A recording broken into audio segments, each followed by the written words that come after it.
I guess that means it's time for the Alivast Oracle. Oh snap! There you go. A lot of people got it. And Cable McDude, 510 bits, a gift for Lily. Please read this as bulky. It's time to get silly.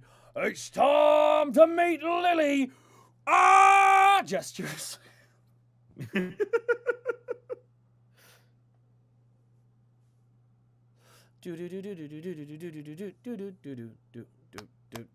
God, the alliteration is strong in this particular episode. Hunt for horribly haughty hunters to continue soon. Local library lures little ones to literacy. Oh, who wants what? Culinary copycat causes sickness. I will do the first one. I will do the literacy one.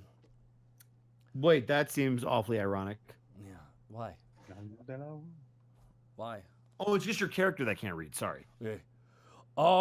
Books! Like, you should get them. There's words. This has been a message brought to you by Borky the Orky. We'll be right back. Dun, dun, dun, dun. The new free library in the Lower District has been seeing a great success in its programs to encourage literacy in all Alivast residents. The library is free to all and has a wide selection of books on a variety of topics and has been putting on special events, especially for children. We have found many residents come from areas of culture where universal literacy was not the norm, and one of the missions of followers of Almon is to share knowledge with the world, stated a librarian named Mary. The children's programs include story times where volunteers read to the children so they can understand the benefit of books, even when they may not be able to read themselves. The books are not all fiction and fantasy and are often quite educational. Some of the most popular sessions are animal books written by notable author Miss M.G. DeVere. A reading of her book, Rat Facts, was surprisingly popular, and now the volunteer is sharing a picture book about fish entitled Pants and Shady Are Friends. Other popular animal series is The Adventures of Gregor, featuring a curious but sleepy dog who is exploring the world with his new best friend. While the majority of the people taking advantage of the library's programs are children, there are a number of adults who never got the opportunity to learn to read, such as the refugees from Eltmer, or are struggling with learning a second language. We had a young woman coming in today, said Library Mary. I'm not sure where she came from, but she spoke only Draconic and looked a little overwhelmed. It wasn't quite sure what she needed, but I pointed out where we had commented Draconic dictionaries. I hope to see her again. I love my dog. He's in the other room and I miss him. You have a problem. Dude, I like literally I miss him the day before I'm gone. I preemptively miss my Even though he's right there. I miss him. He's right in the other room and I miss him. You should go get him. No, I can't. I gotta do this. He's a big distraction. Oh, As a puppy, he's distracting. When he gets older, he won't be. When you grow up, I will be able to love you. What? Are you saying I don't love my dog?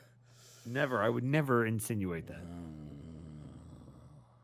Don't get too attached now. I love him. I know the second I got him, one day he would pass away.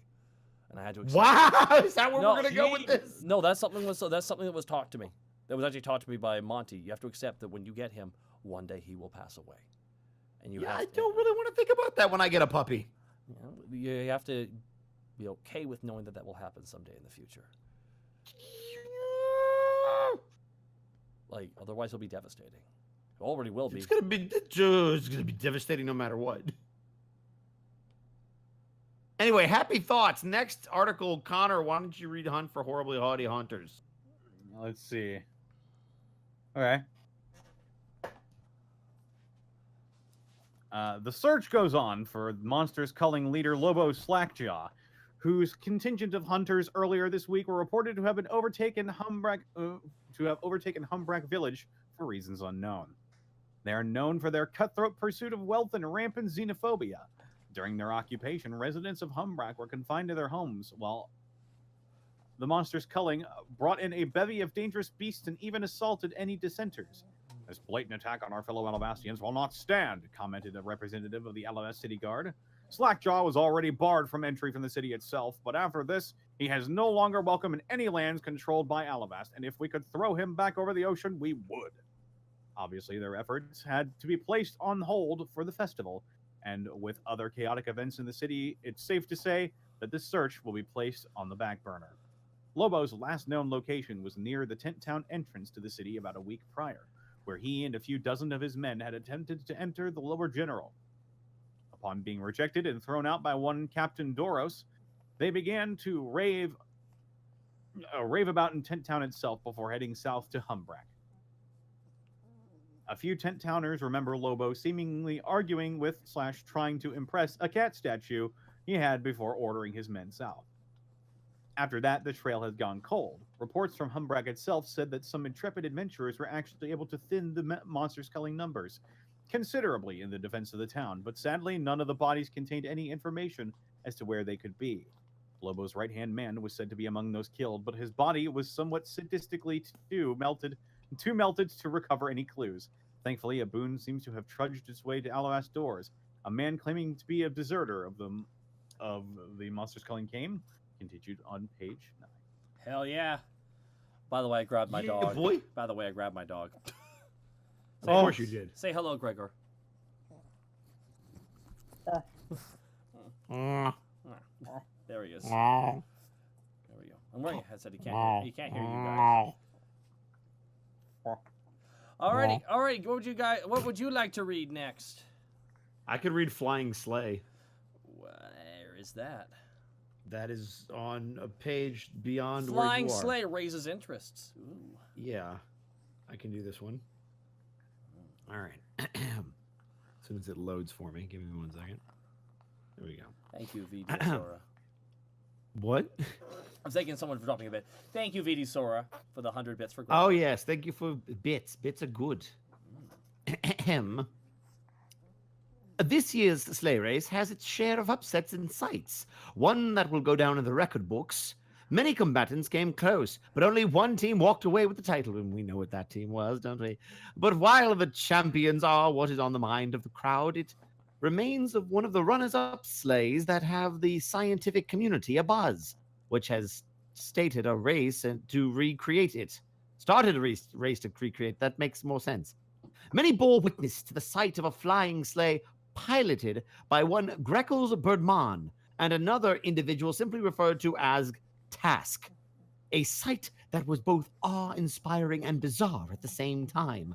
Since losing the race, the pair has yet to come and claim what remained of their sleigh. Normally, the wreckage of the sleighs that are left behind following the race are swept up and either melted down or reused for kindling. However, their craft was removed by the council. As you know, I can't go into details on who has or what has happened to the sleigh. Evelyn Evelure, secretary of the Abacus Fleet Finger. What I can tell you is that we are looking into how the sleigh did what it did and have our men look into how to recreate it. Many sources within the Arcana districts offer speculations on what the council could be doing. Most tend to be on the mindset that they are both trying to reverse engineer what method the sleigh used to propel itself into the air and how to better steer it. Some state that this could make air defenses of the city a reality and improve combat with the giants. The Alivast Oracle attempted sleigh owners for comment, but were unable to contact them as of press time. A representative of their establishment was unable to provide further information, but she was frighteningly calm and asked, "What did they do this time?" Hey, wait a minute. Yep. Should we do some letters? I think it's time for the letters to the Lady of Livrosea. Woo-hoo! Can I do one of the ladies? I don't care which one. Yeah. Oh, real fast, I got some bits to call out. Chaos Ryu 333, 100 bits. I joined Gregor's dog army. Oh, hear that, Gregor? Hear that? I'm trying to be fucking cute, you fucking asshole. I'm sorry, I just read one of them. Yep, I see it too. Darkler Purple with 100 bits, kibbles and cheers for Gregor. Thank you so much. And Blackfoot Therit with the 1,000 bits. Santa versus XCOM get. Whoa. We have to save Santa Claus. We have to stop the alien menace. Santa must be saved. All right. You mind if I take this first one? Yeah, go for it. Okay. Dear Lady of Livrosea, I am a falcon kenku who came to Alivast several years ago after my old It's a penguin. village was It's destroyed. a penguin kenku. No, I know. I changed it. Did you hear the voice? Get it? Oh. It did. Oh, it is a penguin kanku. I'm dumb. I'm still gonna do it. Though. Oh no! I managed to get... I'd like to do it because there's something special I want to do for the fans real fast. Oh, you know, you have a penguin voice? I do have a penguin voice. Oh, do the penguin voice. Dear Lady of Livrosea, I am a penguin kenku who came to Alivast several months ago after my old village was destroyed. I must get a job and find a place to stay with other kenku folk like me. Many penguins. I want to try to make friends, but I am worried that my curiosity and somewhat annoying nature might make it difficult for me to make friends. What do you think I should do? A penguin kenku? Should I pretend to be somebody else or be a lot less of me to make friends? Best regards, concerned penguins, kenku. Dear concern, I love you. I know you may feel out of place in Alivast, but everyone is special in their own way, and you are too. Since it is the winter season and you have gifts that you can easily share with others, maybe offer to help run errands for scaly folk who can't handle the cold as well. It would be a great way to meet people and those in need. Also, there's the Winter's Breath Festival, which always involves swimming in icy ponds. Fun activities like that can create bonds between strangers. I do hope that you enjoy the snow. It is ever so pretty as I look out over the rooftops of the city from my window. That's so cute. Dear lady, okay, now you read the next one, dude. No, you gotta go. No, fuck it. I took yours. Then you can take yours too. I'll get the next one. Don't worry about it. Dear lady, I have a bit of a problem. I may or may not like a friend of mine, and they're really great, but like I want to be a good friend without seeming like I want a relationship because of the things I do. What can I do? Signed, Nervous Nightingale. Dear Nervous, I love you. It sounds like you're not quite sure what your feelings are, and you're concerned that your life can't accommodate a relationship right now. That's okay. It is okay to move slow when you're not certain of your own feelings. Take time to consider what you want out of your relationship. Relationships do take effort, and consider where your energy lies. I got yep. Now everyone, I imagine like a conductor. You know that sound of like a giant. Me. Oh yeah, we gonna get it. I'm gonna back away a little bit. Hey lady, I want a nut. Side screaming squirrel. Dear Screaming, I love you. I think your letter got to me by mistake, but I'll try my best to answer it anyways. You need to go to the place in the entertainment district called the Romantion. Once you're there, ask for Sidargan. She's a gorgeous half-elven woman with long, honey blonde hair and a rather full figure, and soft gray eyes. Her family owns a Filbert farm just north of town, and she always has some hazelnuts on hand. Ah, man, the twist at the end there. That's good shit. That's good shit right there, man. That was fucking funny as hell. Connor, why don't you do the letter and I'll do the lady for this last one. Okay.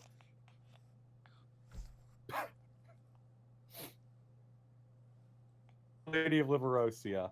Ever since that weird eclipse, my family life for me has been a bit rocky. My fiance wanted to move back to her home country, Cicadia, but at the time I felt that Alivast is still safer. But now that there's wyvern riders abducting people off the streets and the threat of dragons laying siege to the city, am I a fool for wanting to stay here? Signed, A Feared for the Future. Dear Feared, I love you. Alivast has some scary things, but also has so many wonderful people. I look out my window and I see all kinds of people and races I never saw back home. I love looking through my telescope and watching everyone going about their daily business, and I hope they are doing well. Alivast's strength is this diversity of people from all races and regions. We have gotten through tough times before, and by loving and caring for each other, we'll continue to build a strong community. I hope you can be a part of it. Man, she's so great. Man alive. And if you're looking at the PDF version of this, you can pet Butterscotch to go to the Alivast Oracle WordPress. Oh, yeah. Pet Butterscotch. Pet him. Pet him right now. On the PDF. Damn it! Turned it off by accident. All right, go faster. Oh, right, got Foul Fellow MFG presents Blood Tonic. Simply add the blood of your enemies to the tonic solution and feel their strength become yours. That wasn't Butterscotch, Taka. Where's Butterscotch? Oh, there's Butterscotch. There it is. Oh, the Alivast Oracle WordPress. Hooray. Yay. That's dope. Winter Beauty from Killin Valen. Hello, my dearest friends. I am back from leave, and I've caught something to help you with this bitter winter cold. A face mask recipe that I picked up from Valencia. The easiest face masks you can make is by using raw milk and honey. Just take 5 to 6 teaspoons of raw milk and mix it with 2 tablespoons of honey. Now, apply the smooth paste to your face and neck and massage for 5 minutes. Allow it to sit for 20 minutes and then wash it off with lukewarm water. This is the easiest way to treat dry and rough skin during winters. This face mask will make your face glow instantly and will also moisturize your facial skin deeply. Oh, wow. That's nice. That's really good. Calling all glaziers. Alivast Guild of Fenestration needs help. The city broken windows are no fallacy. All right. You want to read? Who wants to read Pip's quest line? Oh, actually, you know what? Gregor. Who wants to read Gregor's Hunt? Oh, I do. Read Gregor's Hunt. Get it, Connor. Gregor's Hunter highlight. It is time for new gimmick, dear readers. Recent reports of True Monsters Monster Callings operation of fellow Humbrakians brought much sadness and anger to Gregor's brow. So-called hunters were already disrespectful of Quarry, but now invasions of people? It absolute disgrace upon name of Hunter, and Gregor hopes God put end to their monstrous ways. Trying times like this makes Gregor think back to great hunters of old, one who inspired Gregor to become great hunter himself. There are many skilled and masterful hunters who walk among us today, though Gregor feels that best start is with those of olden times. Great whose tales echo through the history of Homeland, and no greater tale is sung louder than one of Gorp the Earther. Every person knows from Homeland knows Gorp. From young age, Gorp trained tirelessly to improve constitution, consuming rock after rock to harden own body. Sadly, training regimen placed ungrateful family of Gorp into financial ruin due to rising medical costs. So, at old age of 8, Gorp was cast out. With no options and no medicine to counteract pain from consuming rocks, Gorp joined Brigade of Hunters. Here, Gorp's exploits became thing of legend. Mightily toned body was strong enough to wield axe of immense size and sharpness, which Gorp swung with such ease that Gorp was able to cleave through equally mighty creatures like birch saplings. Wyverns, chimeras, scores of wolves, massive poultry were all felled by Gorp's blade. For years, Gorp found glory, even when hallucinations from eating too many rocks plagued Gorp with visions of unseen specters, which Gorp described as people, but with very tall, very wiggly necks. What inspiring to Gregor about Gorp is Gorp's dedication. Gorp tenacity to hunt, despite much hardships and lack of teeth from eating rocks. Such tenacity was kind that spurred Gregor on to leave Homeland in search of glory despite fears, to explore that of what is not in Gregor's zone of comfort. As a result, Gregor has found much happiness. Happiness the likes that Gorp probably felt in his long life. Fucking wild-ass ride right there. Would you like to read one as well, Bisco? Flying Sleigh raises interest. From Finnegan Easthoffen. You rest. You rest over there, boy. You rest. You breathe.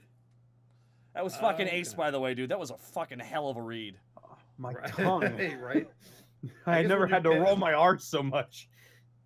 Great, isn't it great to do Russian accent? It is great to do It is Russian great accent. that you realize many lines be coming your way. Right. You must roll R's All until of your them. tongue no go numb. The Rhino and Spider-Man's Russian. Yeah. Crazy. Yeah, he is. Great. I thought he was like, He's like, so it's me, the Rhino. I'm like, Connor, I'll close it out with something quick and easy. Pip's quest line, Dungeoneer Crawling 101. Whew. Or Dungeon Crawling, whatever. Okay. All right. Hey, questers. Pip here for some tips on the dangers of dungeons. Dungeons are dangerous strongholds scattered about the world in various forms. Examples such include old castles, misty forests, or dark caves. Of course, each have their own set of dangers to be wary of. Some have monsters patrolling the place, which can require stealth or combat, or traps of all shapes and sizes. As a note, rogues have an easier time noticing traps and unlocking doors than others, so they can be relatively useful in tackling these places. And in true explorer style, there could be a wonderful treasure or two on the way to the big one at the end. Some in plain sight or in mysterious areas behind cryptic puzzles. A word of note! Don't be afraid to rest for a bit if you can find a calm to exploring the words. Just make sure to set up a lookout schedule during the time. Useful for getting recharged for spells or examining some of the loot, huh?